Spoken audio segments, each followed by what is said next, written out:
নদিয়ার হাসখালির নাবালিকা ধর্ষণ খুনকাণ্ডের ৩ বছর পর সাজা ঘোষণা আদালতের। রানাঘাট আদালতের রায় যাবজ্জীবন কারাদণ্ড তৃণমূল নেতার ছেলে সোহেল গয়ালি সহ প্রভাকর পোদ্দার, রঞ্জিত মল্লিকের। এছাড়াও সেই সময়ের পঞ্চায়েত সদস্য সমরেন্দ্র গয়ালি ও পীযূষকান্ত ভক্তকে এই মামলায় ৫ বছরের সাজা শুনিয়েছেন বিচারক। অন্যদিকে দোষীদের মধ্যে ঘটনার সময় নাবালক ছিল সুরজিৎ রায়, তাই তাকে এবং দোষী আকাশ বারুইকে ব্যক্তিগত ৫০,০০০ বন্ডে শর্ত সাপেক্ষে ছেড়ে দেওয়া হয়েছে। তবে এই দুজনকে নজরদারিতে রাখার নির্দেশ আদালতের।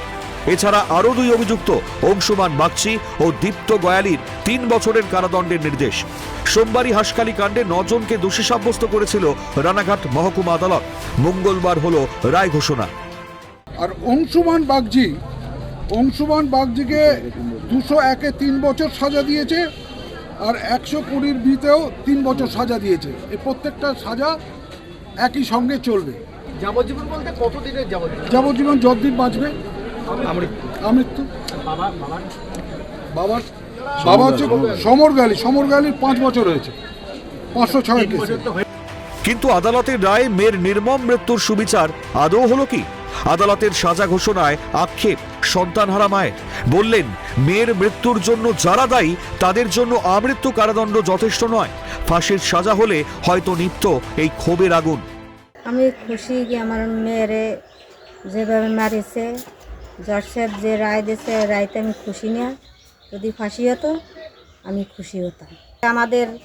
আমার মেয়ের যেভাবে হামলা করেছে, আমার তো সেই ভয় আছে যে আমার জেল থেকে বেরোলে আমাদের সেই পরিবারে সেই হামলা করতে পারে, মারতে পারে। আর ফাঁসি হলে আমি খুশি হতাম। যদিও নির্যাতিতার পরিবারের সদস্যদের তোলা এই ঘৃণ্য অপরাধ অস্বীকার করতে নারাজ দোষীর পরিবার। তারা নাকি নির্দোষ। হাসখালি কাণ্ডের ৩ বছর পরেও দোষীর পরিবার সেই বিশ্বাসেই অটল। কি মনে করছেন এই রায়? আমার স্বামী নির্দোষ। কি নাম আপনার স্বামী? আমার স্বামীর নাম অংশুমান বাগচি। তো তাকে মায়ের মা বাবা ওনার বাড়িতে ডেকে নিয়ে গেছে। আমার স্বামীরে বাড়িতে ডেকে নিয়ে ওরা গ্রামের লোক ডেকে নিয়ে ওরা পোড়াইছে। শাস্তি পালি তো তারাই পাবে। ছেলে নির্দোষ। আমার ছেলে এই কাজের সাথে কোনো জায়গায় যুক্ত নেই। আমার ছেলেরা আমি হাইকোর্টে যাইয়ে নিজে যে বেল করে নিয়ে আইছি। আমার ছেলের লেখা ছিল যে 2 বছরের যে হাজতে থাকবে, সে নিয়ে আমি 2.5 বছরের সময় ওরা হাইকোর্টে যাই আমি বেল করাই নিয়েছি। আমার ছেলে দোষী না, আমার ছেলের কোনো দোষীই না। হ্যাঁ, ওরা ফাঁসানি হয়েছে।